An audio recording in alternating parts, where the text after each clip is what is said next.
Hello and welcome mga guys ug lain na sad nga episode sa Simple Cooking with Joey. Ay ang atong lutoon karon ang pinaka-simple nga lutoon ang ginaling sa mga Bisaya pag ginaling.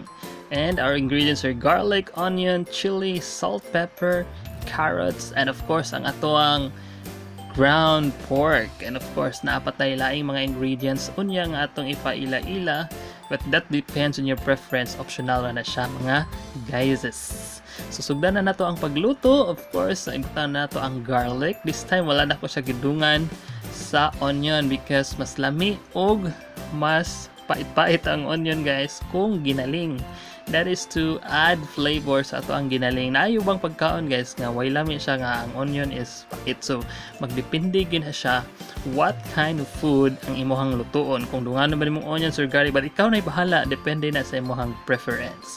And of course, after luto-luto na gamay, di lang nato pabuton nga mag golden brown, adayin ang onion ug ang bell pepper nga ato ang gipang chop.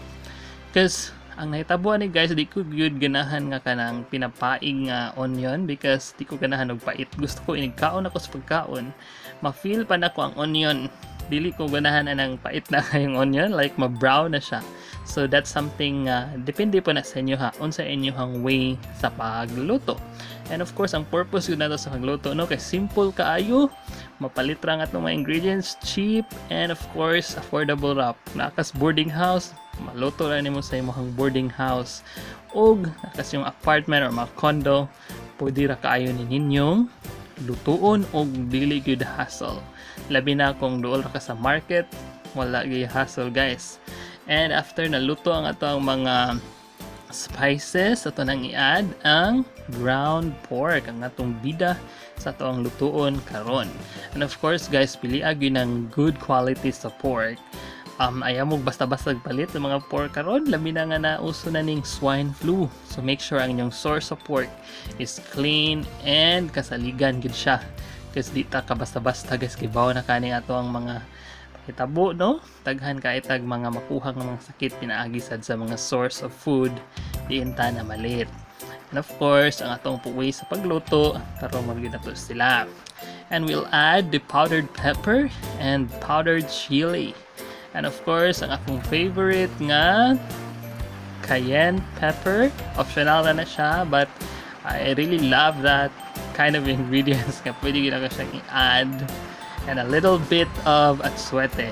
I want a more reddish nga food.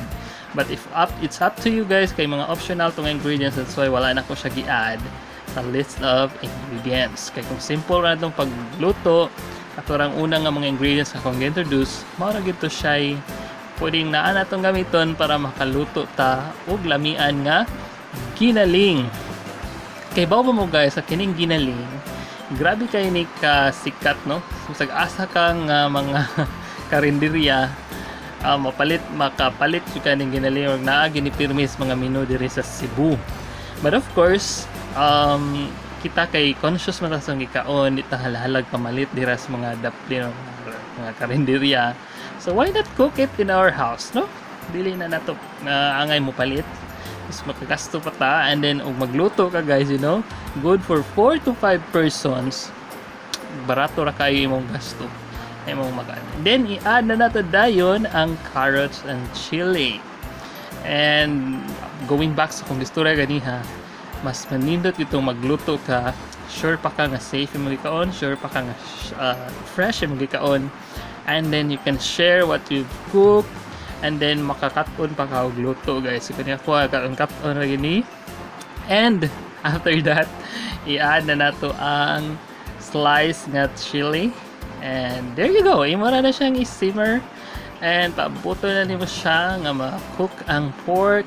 Of course, ang atong pag-mix sa pagkaon, dapat digin nato siya pasagdan kaya aron dili magpagod. And wait na lang ta for it to be cooked. And there you go. In just 10 to 15 minutes na anatay fresh ginaling. So lami kayo siya guys. Oh, look at the color of the carrots. Pwede sa mo magbutang og patatas, but that's very optional na siya kay very carbo na kayo patatas guys yung pangalan. So there you go. Hopefully naamoy nakatunan sa to ang giluto karon. and simple nga kayong pagkaon, healthy, and sure nga you are really in good hands. Thank you for following Joe Josh TV. Like and subscribe sa atong mga viewers dira. Bye for now guys. God bless you all.